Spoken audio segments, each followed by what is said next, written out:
My name is Fred Buckley. My great-grandfather started the Buckley Company in 1878, which then became Kalamazoo Foundry and Machine.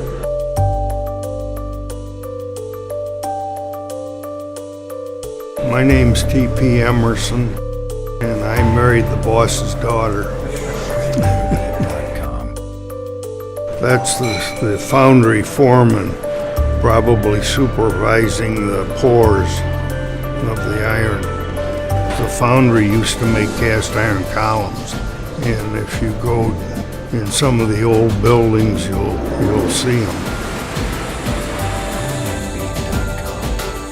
My ancestors fabricated the steel in, I guess they call it the Rose Street Market, the skyway from the Radisson to the parking structure. That was kind of fun. First of America Bank Building, the balcony in Chenery Auditorium. That's the last day that the foundry operated. So this would be in '61.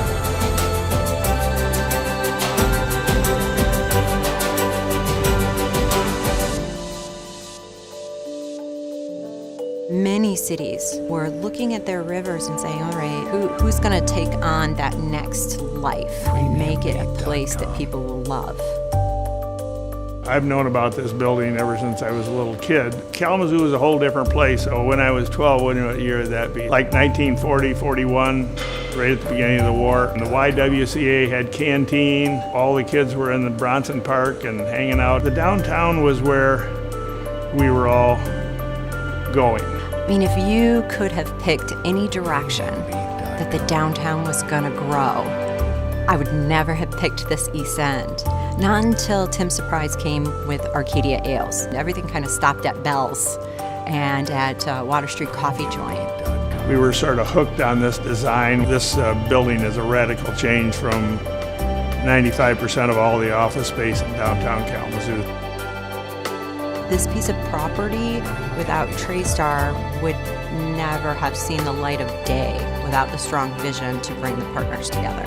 Margaret O'Brien, Director Steidel from Michigan Department of Transportation, Southwest Michigan First. We had to work with the railroad. How about I have a conversation with some of my bike advocate friends? The Kalamazoo Nature Center then became yet another critical partner. When we thought about the project unfolding, it was over a period of years. And so they had a lot of cleanup to do. And then we hooked up with CSM to do the architecture. I never thought I would even enter any of these properties. Not only would I enter these properties, but see one of the most creative office spaces that I have ever been in. And Eckert Wardell did a great job of designing this thing. As you can see, it moves all over the place.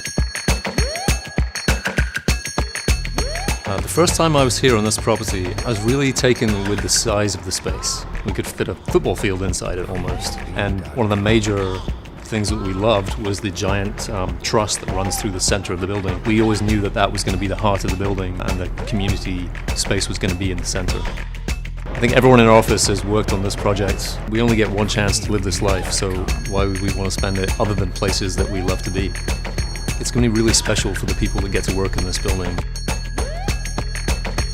I remember Fritz calling me last year and saying, hey, I got this thing that's going up. And I really poo-pooed it. And then we did a walk through this place, and it was just steel beams. It started to intrigue me, the vision.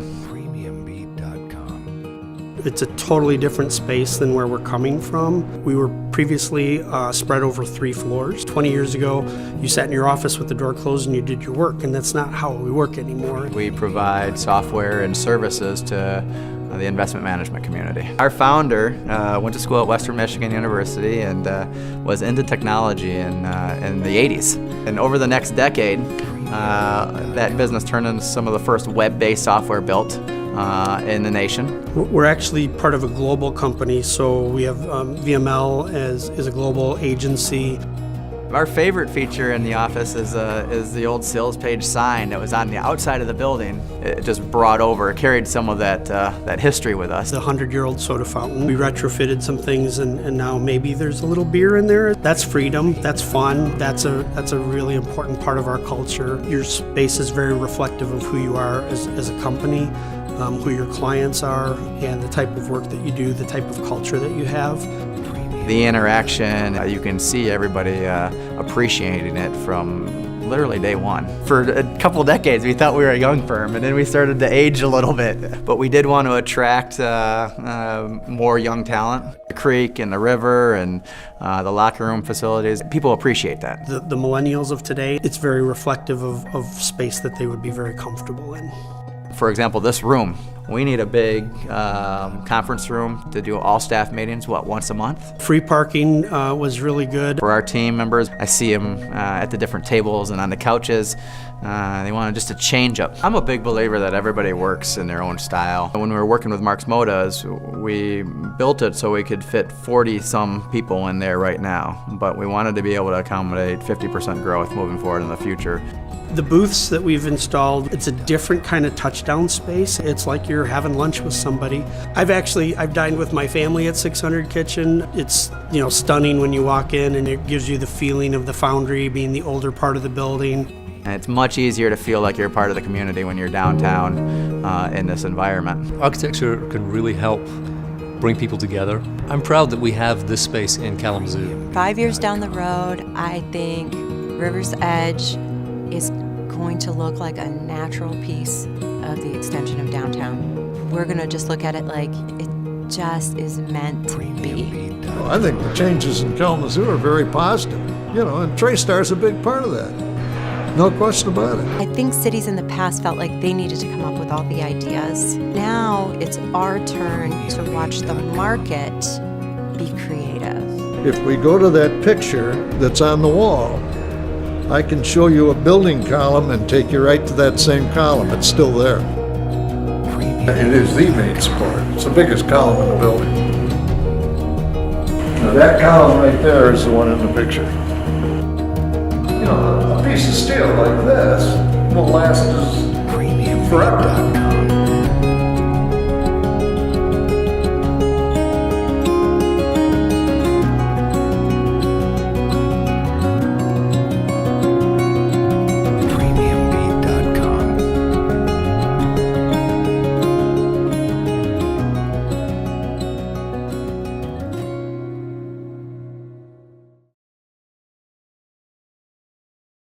When TraStar first started this project, and I was talking to Brownie, I said, Brownie, when you start coming across the bodies, don't call me.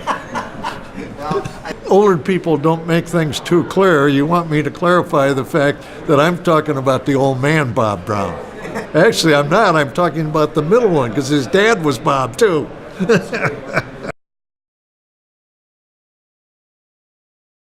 So with TraStar, thinking of what this land's potential could be, and here I am drawing and sketching and putting things down on this map, and Bob was just like, whoa, Rebecca, way to take over a meeting. Whether it was Fritz or Bob, Rebecca, what do you think? And that felt like $1 million. I think of what was here before, and that we're about to see the opening of yet another one of the most creative restaurants. Hopefully there'll be more connectivity through this space to other spaces on the north side and further on the east side here. So we get more development, and it really brings more people to come work and live downtown. We have a new concept and a new way that people are going to work and collaborate together. Usually people want their own spaces. They want their own kitchen to go put their own lunch away.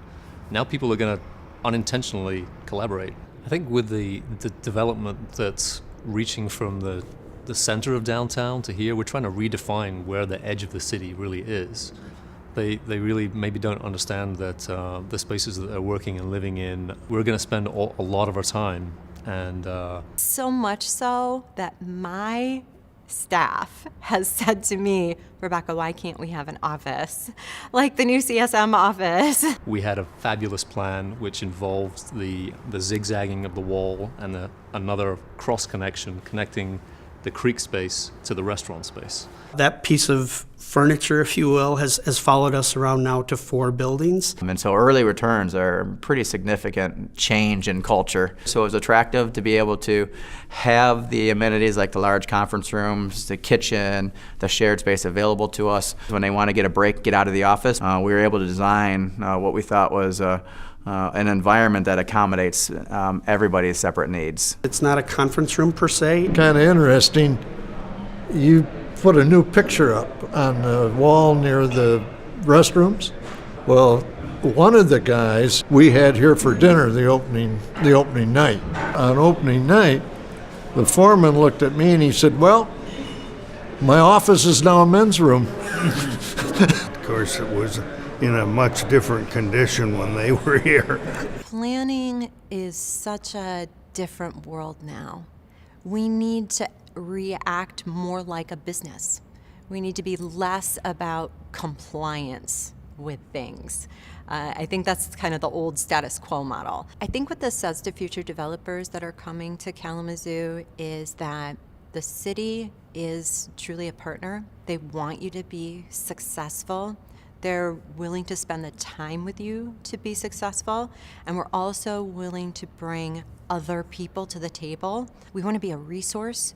We want to be seen as somebody who can navigate difficult situations. And so with this project, we hope that it's a model. Hey, they're serious about development and they're serious about helping people. It was fun.